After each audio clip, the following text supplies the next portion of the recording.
اليوم غادي نشوفوا واحد الشخص مهم، هو قائد كبير اللي كيسير لا كويزين بحال شي اوركسترا. كل طبق هو نوطة موسيقية بالنسبة ليه.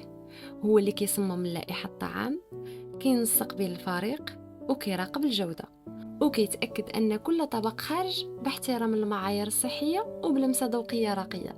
اللي هو شيف دو كويزين كيدير التخطيط، التذوق والتنظيم وحتى التكوين ديال الطباخين الصاعدين. المهنة ديالو كتجمع ما بين الإبداع والانضباط، بين الشغف والمسؤولية، وبين الخيال والصرامة. خاصو يكون قوي في التواصل، حاسم في القرارات وهادئ وسط الضغط.